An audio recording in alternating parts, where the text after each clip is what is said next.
Hey, welcome to Village Church Sermon Q&A. Pastor Michael here with you. I'm with Pastor Craig.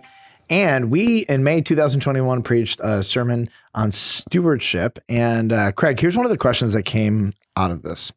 How much should I tithe? I mean, there's an assumption there, which is we should tithe. But is there a percentage? So let's talk about what we know. Mm-hmm. There's a difference between the Old Covenant tithe and the New Covenant offering. Like, well, what does tithe mean? A tenth, literally, you know? So, but is that in the New Testament? That's how, when I grew up, my parents said, you should give a tenth. It's a tithe. Give a tenth. So whatever your income is, give a tenth. That's what they said. Totally. I don't know if I agree with that. Abraham gave a tenth, but that was, you could say that was pre-law. It was definitely. I mean, that like before the law was even given, that some people say that's like a universal number because it was not bound by law. And if you look at after the law, when Israel was actually in the promised land and they were collecting tithes, once you added everything that they were giving up, it was like over 30%. Yeah, it's crazy. That wasn't including their free will offerings, like where they could give whatever they wanted to. So how much should I tithe? Is there a New Covenant, New Testament number assigned? No. Not unless you know something I don't. But no, I can't think of a single thing. Another Bible you're reading. Every numerical like restriction is Old Testament focused. Yep. So if I'm thinking about, let's say I make $100,000 a year, what percentage do I tithe? How do I even go about figuring out what is generous? What does generous mean for me? Okay, so that's the bottom line, right? Yeah. You should be generous. You have been, here, let me read you the verse. This is one of my favorite about this very topic in 2 Corinthians 9 and verse 11. It says, you will be enriched in every way to be generous in every way, which through us will produce thanksgiving to God. So there's a methodology. We're not just generous because, hey, I don't want you to be generous. We're generous because there's a goal. And the goal is when you're generous, people give thanks. Yeah. It transforms us. And it transforms the people you give to. Yeah. I was in a situation where I lost my job and somebody was so generous to us every once in a while. We called them smiley face. And every once in a while I would go to my mailbox and there would be an envelope with a smiley face on it. Cool. And I would pull it out of the box. First time I saw it, I didn't know what it was. Empty it out, see if there's any dust in there or anything I shouldn't be breathing. But I pulled it out, and there was a check in there for $1,000. Oh. And we were just like blown away. Yeah. It couldn't come at a better time. Yeah. So I would go into the mailbox every couple of months, and there'd be another check out there. To this day, I don't know who gave that money to us, but it was me.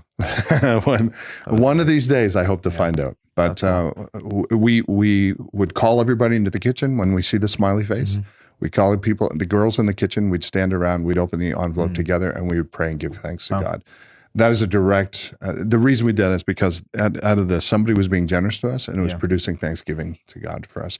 So, how much should I give? You should give generously. I mean, there's no amount that God says to give. Jesus commends the woman for giving a mite. A couple of pennies. Yeah. And he doesn't commend other people for giving like tons of money. Yep. I don't think that has anything to do with it. I think what it has to do with is where's your heart? Yeah. So practically speaking, how do I go about if I am a Christian and I'm like, God, I get $100,000. You can have $100,000 and be rich. You can have $100,000 and be poor. It just depends on how you handle the money. Yeah.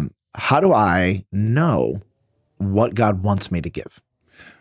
So you've done this before. People have come to you. They're a brand new believer and they're going, okay, I want to start this activity of giving. Yep. What do you tell them? If they're single, I always have the same conversation.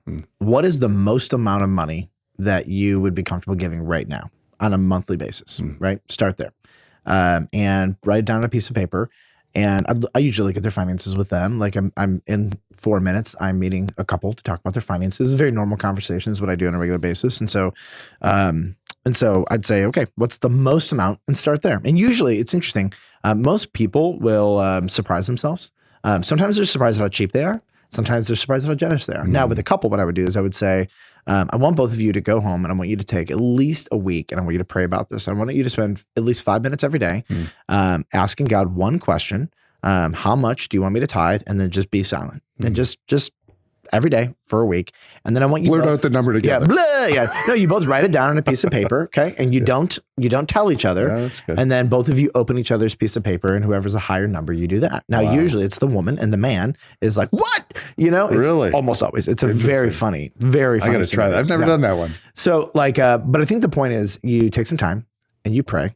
And if you're single, you don't have a spouse that you're accountable to. But if you are married, like having a spouse there, because it's both of you. This is your joint income. It's both of your tithes, And so that's typically how I would do it. But I think the most important part is pray about it, have a clear conscience, revisit it regularly. So every 6 months, do the same thing. And then I think there should be in everybody's finances, just a margin category where you have the ability to respond to real needs. So there's somebody in your life, there's a neighbor, somebody needs a meal or a bunch of meals. Yeah. And I think it's wise for somebody to set aside 2 to 5% of their income, depending on how much they make, just for above and beyond generosity. And so this is where the Christian life doesn't spend 100% of our money on ourselves. We give God our first fruits. We pray about that. Again, let's say it could be 30%, it could be 50, it could be 2, whatever, you know what I mean? I don't really have a lot of judgment on it, but the next night, let's say it's 10%. The next 90% does not mean that I just go spend everything on me. Like we have savings. I think about the future. I think about margin generosity. Yeah. I think about, there are all these things that the Christians prioritize, but American culture basically says, if you have to give the last, but all of it's yours, right. Be begrudging. That's very interesting. A couple of things. I love what you said. Have a diverse portfolio. I tell people, have a diverse portfolio. You do not want to only be given to the church and call it a day. There are needs all over the world. There are needs in your own community. There are special needs. And if you're so much in debt that you can't give, Satan's won a victory over you. So we are meant to be generous, not just to the church, and we're not saying that by any means, but that needs to be a regular part of your giving. And the second part I got out of that is it needs to be off the front end and not the back end, which I love that. So plan ahead. Don't let this take you by surprise. Now let me ask you one more question. If I'm married to my spouse and we agree to give a certain amount, if I'm married to my spouse, we agree, but financial difficulties hit us. How do we or can we change our giving? So as I've sat down with couples in financial difficulty, here are a couple of things that almost never cease to stop. Almost every couple who does or doesn't have financial difficulty has spending rhythms that are very much on themselves. So it is rare, by the way. So if you're a coffee drinker, it's very rare that a couple who are in debt or find themselves like in dire straits stop drinking coffee at Starbucks. It's very rare if they are restaurant whatever. People who eat out of restaurants. I was regularly, like restaurants that they're going to eat restaurants. Don't eat a restaurant. That they're going to stop. They might cut it in like half, but they're still going to do it. It's a rhythm. It's a rhythm. So here's what I find. When I'm in dire straits, if the first part of my money that I spend is to giving, I typically am not going to mess with that. But I tell people though, what I find though is that people don't put that first. That's last. It's the first thing to go. Last thing to go are the indulgences. And what I would just say is, I think that's backwards. If tithing is first, then that's the last thing to go. Now, if you're in dire straits, it's okay. Talk to your pastor. It's fine. I'm confident if you sat down with me and said, we're broke, we're in debt, we're not going on crazy vacations, we've stopped all these indulgences, we need to get this thing right. I have a hunch your pastor, if he's a decent man, is going to look at you and say, you know what, thank you for telling us. Take 6 months off, apply all of that to your debt, make sure you're not indulging yourself. And then let's start a re-engagement program for you. And let's also look at who are the missionaries you're supporting. What are the ministries that you're coming alongside of? Let's have conversations with all of them so that we can get on the same page so that no one's surprised by this, but also letting them know that you have a plan, And so I would just say intentionality, communication, but also make sure that you're not indulging yourself when you have no money. At the expense of giving God your first and your best. It's time to grow up, right? Basically, you got to be an adult. And a part of being an adult that I have found, and I'm sure I'm not the most unusual person in the room, is fund first what you love first.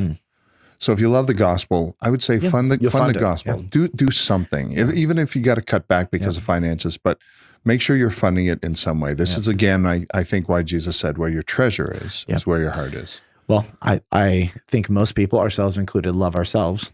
And so it's really easy to fund myself. And but God's like, hey, like me first, you second, that, and it forms your hearts, it's a beautiful thing. It does form your heart. That's a good way to put it. What you give, how you give, what you love will form your heart. This is why Jesus said treasure before heart.